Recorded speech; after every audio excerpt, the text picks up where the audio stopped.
नमस्कार दोस्तों, स्वागत है आपका हिंदी नॉलेज शो में। तो दोस्तों, रूस की न्यूक्लियर पॉलिसी और युद्ध नीति दोनों लीक हो चुकी हैं। और ये लीक ना तो रूस ने खुद करवाई है, ना ही चीन ने करी है, ना ही भारत ने।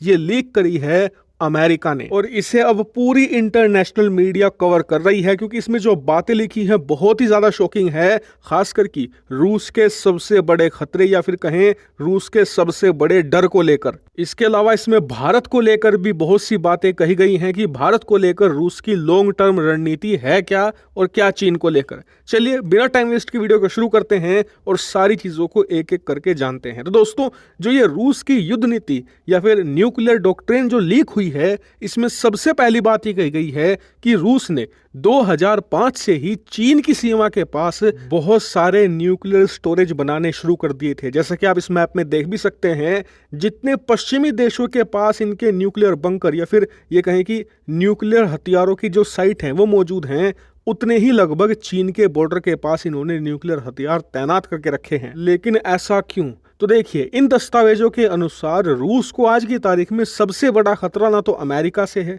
ना यूरोपियन देशों से है, ना ही नाटो से है। रूस खुद मानता है कि उसे सबसे ज्यादा खतरा चीन से है, क्योंकि चीनियों के इरादे बिल्कुल भी सही नहीं हैं और ये इरादे धीरे धीरे बाहर भी निकल रहे हैं। पिछले कुछ सालों में अगर आप चीनी मीडिया के बयान देखो तो वो लगातार चीन के एक शहर व्लादिवोस्तोक को वापस लेने की बातें करते हैं। साथ ही ये कहते हैं कि जी चीन की आबादी बढ़ गई है, हमें रूस की जमीन छीननी पड़ेगी जिससे कि हम अपनी आबादी को अकोमोडेट कर सकें। इसके अलावा जो चीन के तमाम एक्सपर्ट हैं, खास करके जो वहाँ पर मिलिट्री स्ट्रेटजिस्ट हैं, उनका मानना है कि हमें एक ना एक दिन रूस पर हमला करके उसकी जमीनें लेनी पड़ेगी, तभी चाइना का एक्सपेंशन होगा। और इन्हीं सारी चीजों की वजह से अब चीन की जो सेंट्रल पॉलिसी है उसमें यह बात आ चुकी है कि इन्हें रूस की तरफ एक्सपेंड करना होगा, रूस की जमीनें लेनी होगी, क्योंकि कम्युनिस्ट विचारधारा ही इस बात पर टिकी हुई है कि आपको अपना साम्राज्य एक्सपेंड करना है, चारों तरफ उसे बढ़ाना है, दूसरों की जमीनें छीननी है। लेकिन सवाल है कि चीन रूस के साथ ही कब करेगा?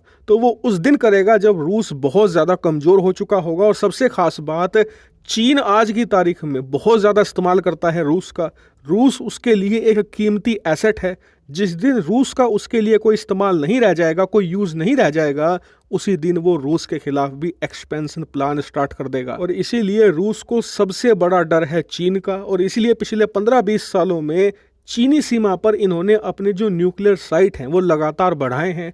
न्यूक्लियर मिसाइलों के जो बेड़े हैं वो लगातार इंक्रीज हो रहे हैं चाइना बॉर्डर पर। लेकिन सवाल है कि रूस चीन को रोकेगा कैसे? तो इस मिलिट्री डॉक्ट्रिन में जो लीक हुई है, इसमें सबसे मेन पॉइंट यही बताया गया है कि चीन के खिलाफ रूस की रणनीति क्या होगी।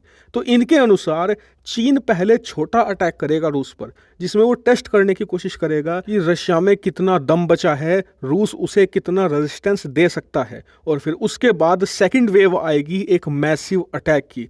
और रूस ने साफ लिखा है कि ऐसी स्थिति में रूस अपने सदर्न नेबर के खिलाफ न्यूक्लियर वेपन लॉन्च कर देगा। अब आप कहोगे कि यार ये तो डायरेक्ट न्यूक्लियर लॉन्च की बात हो रही है, क्या कोई छोटा मोटा युद्ध नहीं होगा जिसमें सैनिक आपस में लड़ेंगे? तो देखिए, रूस के लिए ये कर पाना संभव नहीं है। जो उसने यूक्रेन में किया है ना, अपने सैनिक उतार दिए, चाइना के खिलाफ वो नहीं कर सकते। एक तो आबादी बहुत छोटी है रूस की, चीन के मुकाबले करीबन 10 गुना कम है। उसके ऊपर से बॉर्डर इतनी लंबी है कि आप एक जगह सैनिक भेजोगे, दूसरी जगह खाली रह जाएगी। इसीलिए अगर रूस अपनी जमीन बचाना चाहेगा तो उसके पास एक ही ऑप्शन होगा, न्यूक्लियर वेपन चाइनीज आर्मी के अगेंस्ट। तो ये तो हो गई रूस की चीन के खिलाफ नीति। उनकी भारत के साथ क्या नीति है? तो डॉक्ट्रिन के साथ साथ ही जो रूस के एक्सपर्ट हैं वो पिछले कई सालों से कहते आए हैं कि जी रूस कभी भी भारत के साथ दोस्ती तोड़ना अफोर्ड नहीं कर सकता, क्योंकि चीन के पड़ोस में जितने भी देश हैं इंक्लूडिंग रशिया, चीन को सबसे बड़ी टक्कर देने की क्षमता सिर्फ भारत में ही है। इसीलिए भारत की सुरक्षा रूस की सुरक्षा से जुड़ी हुई है। और इसीलिए कई एक्सपर्ट ये खुलेआम कह चुके हैं कि अगर चाइना भारत की तरफ इन्वेजन करता है, यानी कि एक फुल फ्लेज्ड युद्ध छिड़ जाता है, तो ऐसी स्थिति में रूस भारत का साथ देगा। इस डॉक्ट्रिन में भी ये बात कही गई है कि जरूरत पड़ी तो ये अपने सर्वोत्तम हथियारों का इस्तेमाल करेंगे और दोनों देश मिलकर चीन को धूल चटा देंगे। लेकिन इससे पहले आप खुश हो जाओ, रूस की तारीफ करने लगो, सबसे मेन बात तो सुन लो। सबसे मेन बात यह है कि जो ये आज लीक हुए हैं डॉक्यूमेंट, ये आज के नहीं हैं, ये 10 साल पुराने हैं।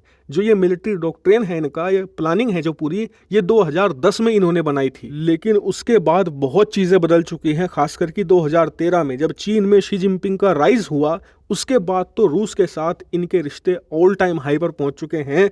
दोनों देश 120 बिलियन डॉलर का व्यापार करते हैं। एग्जाम्पल के लिए भारत और रूस का जो व्यापार है वो 1/4 भी नहीं है इसका, इतना बड़ा फासला है। और इस वजह से रशिया हद से ज्यादा डिपेंडेंट हो चुका है पिछले 8 सालों में चीन पर, छोटी छोटी चीजों के लिए। और यूक्रेन युद्ध ने तो स्थिति और बदतर कर दी है, रूस को और ज्यादा चाइना की तरफ धकेला है। इसीलिए रूस की नीतियों में भी बदलाव आया है। यही कारण है कि पिछले साल फ्रांस के राष्ट्रपति इमैनुअल मैक्रों ने कहा था कि हमारा सबसे बड़ा डर है चाइना, और उससे भी बड़ा डर ये है कि कहीं रूस चाइना का एक सैटेलाइट स्टेट ना बन जाए, यानी कि एक ऐसा देश जिसे चाइना कंट्रोल करने लगे। यही कारण है कि अगर भारत को रूस की नीतियों में बदलाव करने से रोकना है, 2010 की रणनीति पर रूस टिका रहे, इस बात को सुनिश्चित करना है, तो फिर एक ही रास्ता है, भारत को रूस के साथ अपना व्यापार 4 गुना बढ़ाना पड़ेगा। और हमें यह काम आने वाले 3 से लेकर 4 सालों में करना होगा, क्योंकि उसके बाद फिर रूस को चाइना के पाले से खींचकर लाना संभव नहीं रह जाएगा।